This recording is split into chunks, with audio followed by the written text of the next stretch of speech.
Breaking news is part of the Stacking the Box channel. That's right, Gonzo. That's right, Jay Ward. That's right, Cheeto Freak. Hey, listen, we didn't plan for Baker Mayfield to get traded to the Carolina Panthers 5 minutes after we stopped talking today. So we got to discuss this. I don't think, and Cheeto Freak, great question. I don't think Annie's coming on for this part 2 of today. But the way I'm looking at this for the Ram, like nobody's going to have anything nice to say about the Cleveland Browns right now. This is just a debacle. Condition. But let me just say this. There are going to be teams out there, I think, a year from now, 6 months from now, who are going to regret not trading for Baker for this price level. I would think that the Seattle Seahawks might, be looking around at themselves at some point here, but maybe not. But Carolina, good on you. You took a flyer on a guy who very well may be your quarterback for a while. So the Browns gave up a former number 1 overall pick who in 4 years has played very well twice, has won their only playoff game since 1994. They gave him up for a 5th-round conditional that can turn into a 4th. The pick doesn't come to the Browns until 2024, and the Browns ate half the salary. Oh, yeah, I left that part out. My bad. I mean, what is that? No, not that I'm surprised in terms of it seemed that it was going to go this way for a while, that the Browns are going to not get back very much. Keep in mind, Carson Wentz, who stinks, has gotten traded for more than that 2 times in the past 2 years, considerably more. And those teams were not left taking on any salary with Wentz. Okay? Matt Ryan, who is better than Mayfield, but significantly older and significantly more expensive, brought back a better pick for Atlanta. The Browns traded Baker Mayfield for a ham sandwich, save the ham. Okay? They traded him basically for 2 pieces of bread and some mayonnaise. And from the Panthers' perspective, I mean, what the hell? You might as well do that, right? Why not? They got him for $5 million. The Browns are eating 10.5. It's insane. That is, and Baker, by the way, taking $3.5 million off his 22 salary. This is reported by Mike Garoppolo. Charles Robinson has a whole thread on it. And Robinson, and the trade doesn't happen without Mayfield helping the salary. During the draft, the Panthers initially wanted the Browns to eat $15 million. So they got him down to 10.5. Hey, buddy, but let's do this. Let's imagine, now it would have been a whole lot of a risk, but if you knew what you were willing to give up for Deshaun Watson and the contract that you were going to do, couldn't you have said that there's no way that no one's going to beat us on this? So let's trade Baker now before we really look like we just absolutely have to get rid of him, and let's get something. You know what I don't get about the timing of this stuff? You're 3 weeks away, not even, two and change, okay, from training camp. Why not just hold on to Baker Mayfield? That too. Like, what was he going to show up to camp and just blow up team morale? Have you seen the Browns this offseason? What morale is left? What dignity is left? I mean, tell him to stay home, stay fit, and we will trade you at some point. Like what was the alternative? This?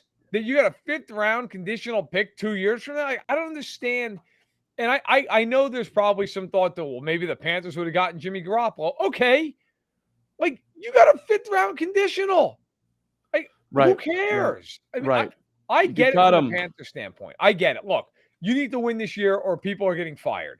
And he is better than Sam Darnold, which, by the way, let me say really quickly. Okay, Peter Schrager was tweeting this out, who I have all the respect in the world for. I like Peter a lot. And I know that this is coming from a source in the NFL, and I'm sure from Carolina, that, well, they really like Sam Darnold. He had a great spring, and Baker's got to earn this job. There is no chance in the world, unless Baker gets hurt, that Sam Darnold's starting over Baker Mayfield. First of all, he's not as good as Baker Mayfield. Second of all, the Panthers just traded for him. If Sam Darnold had that good of a spring, they wouldn't have traded for him. So let's stop that right now. Okay, he's going to start.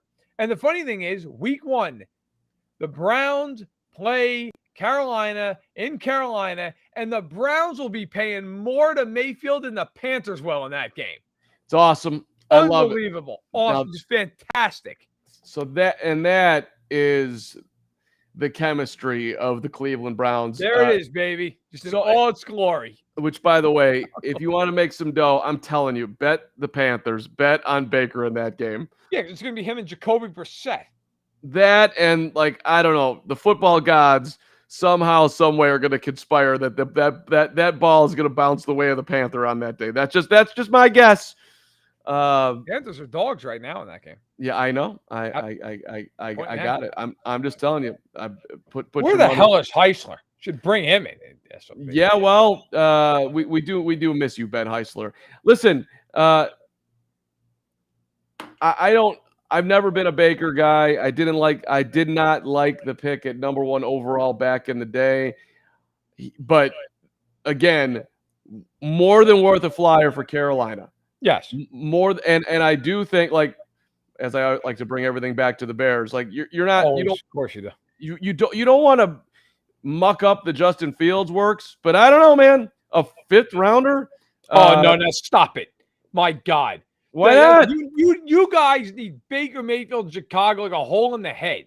Okay. You need to play Justin Fields, Mikey. That's what you need. Justin Fields throws an incompletion. Some moron up in the 3rd deck at Soldier Field screaming for Baker. Yeah, I got it, and he would not have waived dollars to come to the Bears and be a backup as insurance for Justin Fields in case he gets hurt behind that putrid offensive line that hopefully will somehow be pieced together. But I just listen. That's the other side from his standpoint.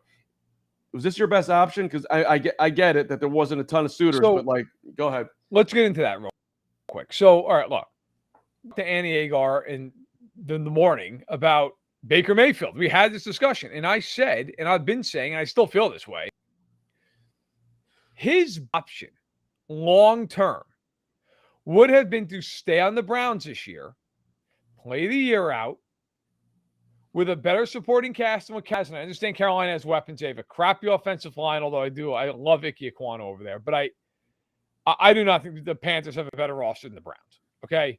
And he's got to learn a whole new offense, the whole deal. The other part of this is he's a free agent after this year. He could have reset his value. And I get it. He would have been cussing them out the whole way. And I understand why it didn't work. I'm not shocked by any means he got traded. But I do think Carolina is a step down for him compared to Cleveland's roster. Now, the other thing is I want to get to real quick. What does it mean, 30,000 feet looking around the league? So here's what it means. And Carm obviously would like you to weigh in. So Deshaun Watson is going to get suspended. For how long? We don't know. He's going to get suspended. Jacoby Brissett is not as good as Baker Mayfield. They are considerably worse today than they were 6 hours ago. The other part of this is, with Carolina now filling its need at quarter, at least for this season, Jimmy Garoppolo is still on the 49ers. And I got to tell you, you look around the league, the Niners better hope that somebody needs a quarterback come the end of training camp, because there's nowhere to send him right now. There's go. Yeah. Well, first off, I don't think that's necessarily a bad thing for San Francisco. You're trying to win a Super Bowl. Trey Lance might suck. If he does suck, then you can turn to Jimmy week 4, week 5. Save us, Jimmy. Be steady, Jimmy. And maybe we can, that would be an awful development for the Niners. But, I mean, what's Garoppolo worth in any trade? Probably mid. Yeah, I was going to say 4th. Yeah. Okay. I think that's so, if somebody gets hurt, okay, I'm going to get a 4th, or I'm going to keep insurance for a potential Super Bowl run. I don't know, man. Well, it depends now, though. If somebody gets hurt, that price goes up. There's more desperation. Maybe. I mean, a 3rd. Yeah, okay, maybe. I don't know if they're going to be breathing down the neck. We're going to pay up to get Jimmy G. Maybe they would. That becomes, look, the Niners are going to have to eat some money too. Okay, the Niners are going to have to eat some of that contract, because his contracts are $28 million this year. Sure. But there's a lot of little tentacles to this. You look at the Browns. Okay, now I don't have the Browns schedule in front of me.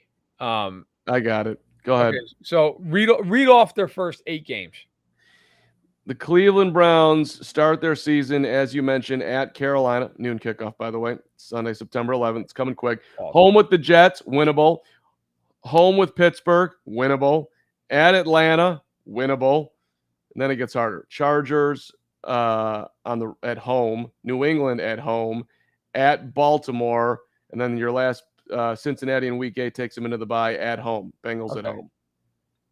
The only games in that stretch that I'd say they're not going to win if Brissett's starting. For sure. Ravens on the road. Bengals at home. I don't think they're winning that game. The Chargers are so bizarre that I never say they couldn't win it, but they're probably not winning that game. Okay? So that is 3 games right there. Now, those other games, they should beat Atlanta. I don't care who's playing quarterback. And you start looking at the Jets, the Panthers. But here's the reason I asked that. That's not a hard schedule. No, not 8 cakewalks, but certainly easier than compared to a lot of our teams. And yet, you know what? With Mayfield, and I'm not a huge Baker guy, I could see them winning 5 to 6 of those games. With Jacoby Brissett, they're probably going like 3-5. I don't hate Brissett. I don't hate. He's a good backup, but that's just what he is in my eyes. Yeah, well, I'm not entirely certain that there's a huge difference between the two. Baker's had Baker's had 2 very good seasons.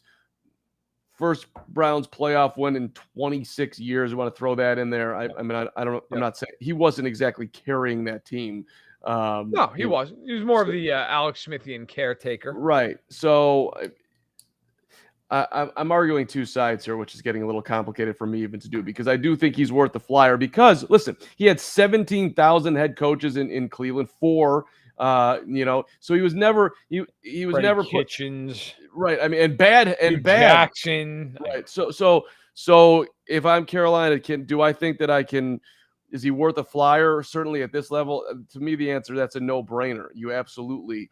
I'm not saving. I really got to save this spot so Sam Darnold doesn't have any competition. I'm also open to the fact, in my mind, hey, we're having a competition here. I mean, I'm not saying that Baker's not going to win it. Oh God, Sam Darnold's not starting.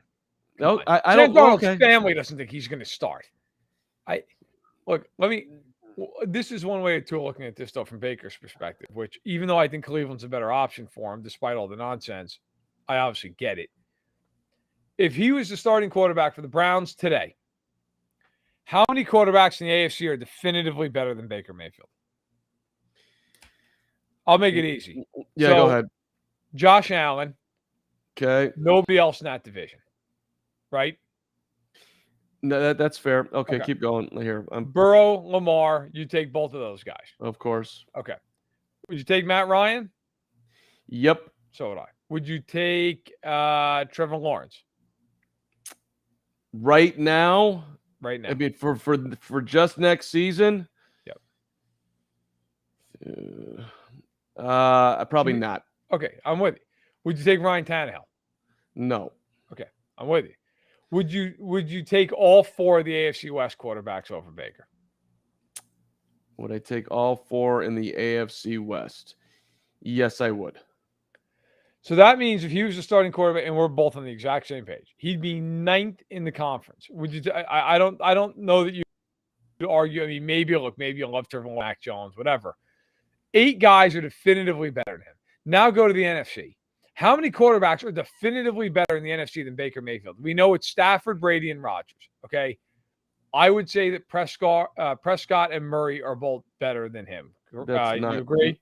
Not debatable. Yeah, I would say keep going. Is there anybody else who is definitively better than Baker Mayfield in the NFC? I think Kirk Cousins is definitively better. Kirk Cousins threw 33 touchdown passes. I agree. That's fair. I'm with you. I'm with you. I would say him and Jared Goff are of the same, but I don't even know. I'd probably take Goff.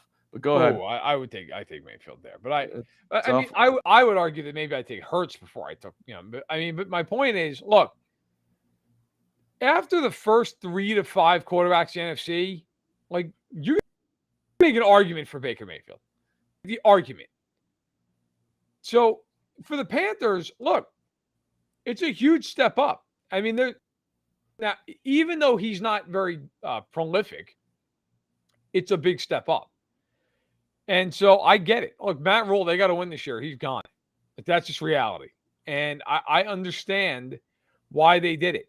The Browns, look, the ultimate lesson here, okay, because we could parse this a million ways.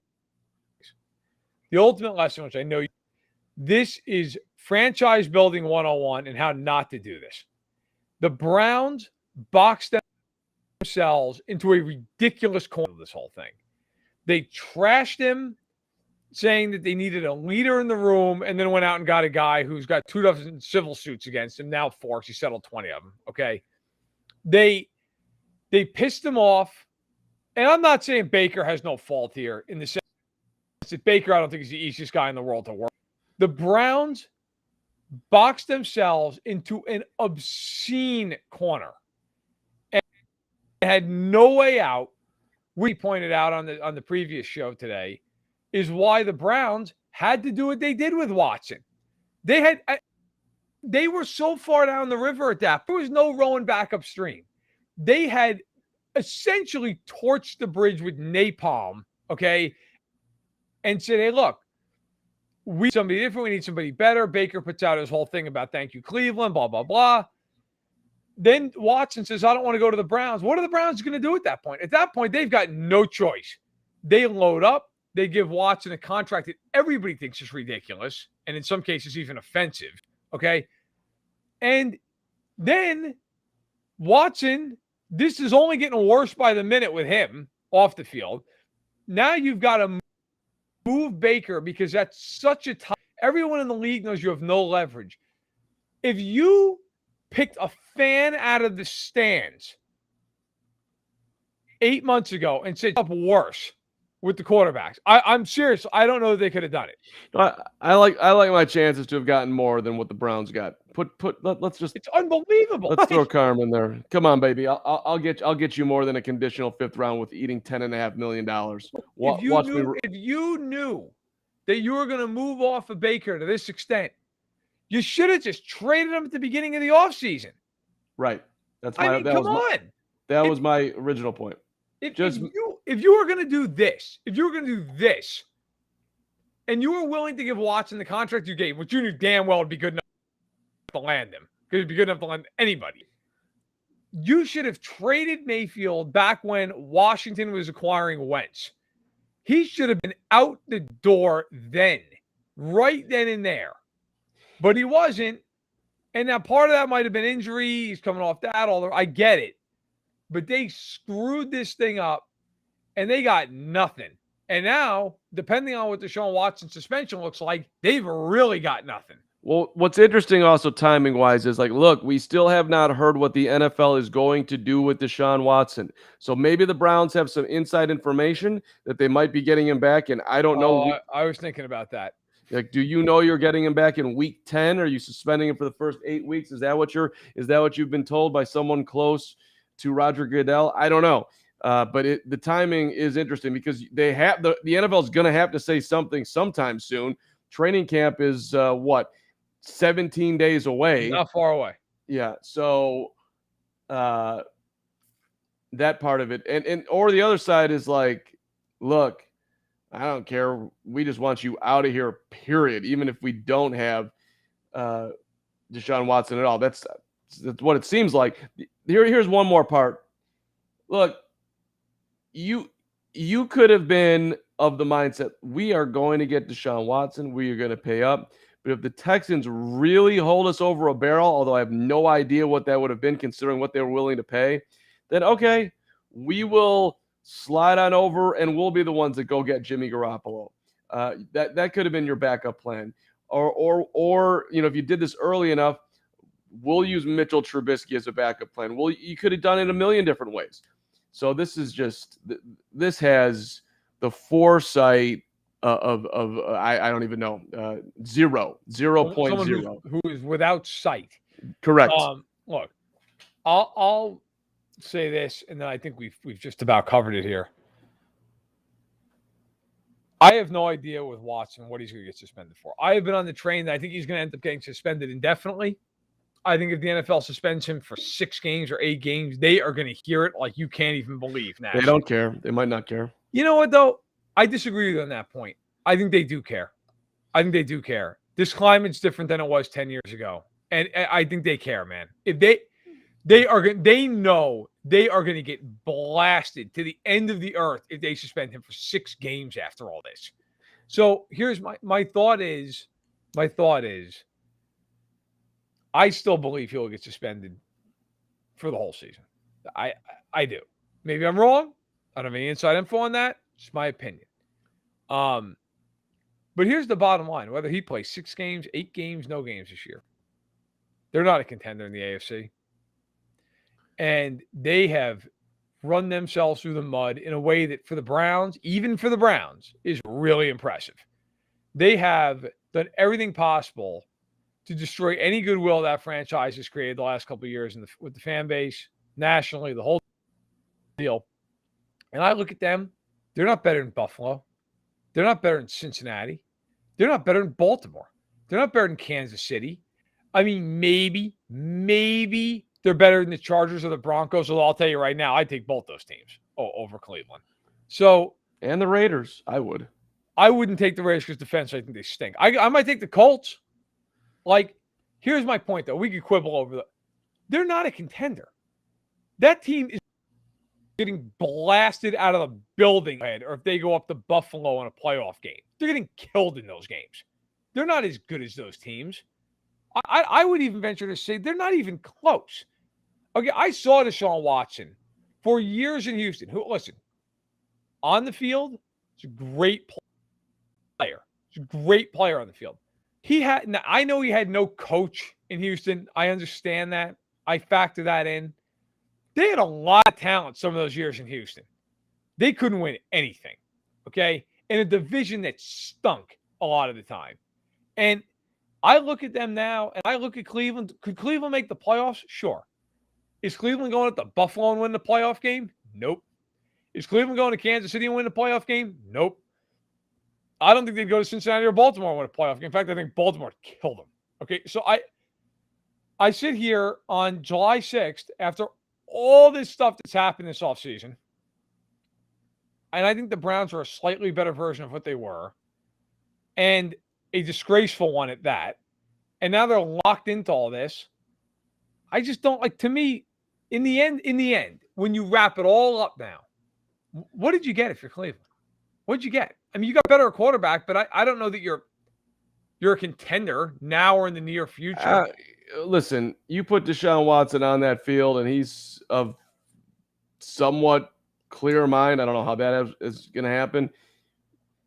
Browns are in the mix, man. I understand. I understand what happened. Super Bowl? No. That's too tall. But they're definitely. Listen, this is an 8-9 football team last year, Burr, and they're not. I'm saying, I think there would be a playoff team. Yeah. So but that team's not winning the Super Bowl. No, but they're a playoff team and probably a competitive playoff team. I'm not putting them on Buffalo, KC's level, but that's with Deshaun Watson. But I just don't think you're going to have Deshaun Watson. So listen. I don't know. People make really odd choices in life. This guy gives us the best chance to win a Super Bowl. We're going to have to deal with an enormous amount of crap doing this, and even perhaps in our darkest moments or our quietest moments that we're going to question our own morality wanting to win. I would think at some point it's got to feel uncomfortable, even for the people that made the decision. But this is a Cleveland Browns lesson in how not to do things. It's also a lesson in, just a reminder, teams that don't win, that go through lifelong droughts and put their fans through absolute torture. It's not the head coach. It's not the quarterback. It's not the general manager. It's always at the top of the food chain, and they just don't know what the hell they're doing. That you always point to the top when a franchise has not won forever, i.e. see the Raiders for a long time now. I.e. see the I'll bring them up again. See the Bears. Like you just shuffle the deck of people that your incompetence will forever bleed through. Anything going on over there? I see you looking at something. No, I'm making sure I'm not missing anything. I know sometimes details come out afterward. So I was scrolling just to make sure we didn't miss anything. We did not. We hit it all. We've done our job as professionals. And so here we are. We've given the people 2 podcasts. I know the old man, he's gonna see 2 Stack in the Boxes pop up. He's not gonna know what the hell's going on. I'm guaranteed to get a phone call. Papa Verderam, we love you, buddy. We're here for you. And for you, Jay Ward, Cheeto Freak. You guys are so damn awesome. I can't even stop myself. No, it's incredible. Devin, good to see you, buddy. Gonzo, don't forget the Windy at 5. I need you there, buddy. You're like my you got the Windy at 5. I'm gonna jump on. We talked about it. This is perfect because we talked about it at the very beginning of the first show today. I'm gonna do a Super Fellows Spaces later today. We're gonna give it a shot. We're gonna break it in. Let's go. Break it in. The people are paying now. I've got to make sure they're getting the due. So what the hell? We're gonna do it on Mayfield, the Browns. I'll give a little bit more thought on it. But obviously, if you were here for this, you have a pretty good idea where I'm going. Maybe I'll take a different angle. In fact, I will, just to make sure people are getting their money's worth. But in any event, you got the Windy City. I've got more work to do. I've got stuff I got to get to. I got to take Maisie out for ice cream later. We got a whole bunch of crap going on. So, all right. Thank you, everybody, for watching Stack in the Box, the sequel today. And who knows? Maybe another trade happens. We'll catch you for make it a trilogy this afternoon. But otherwise, we'll catch you again next week. See you, everybody.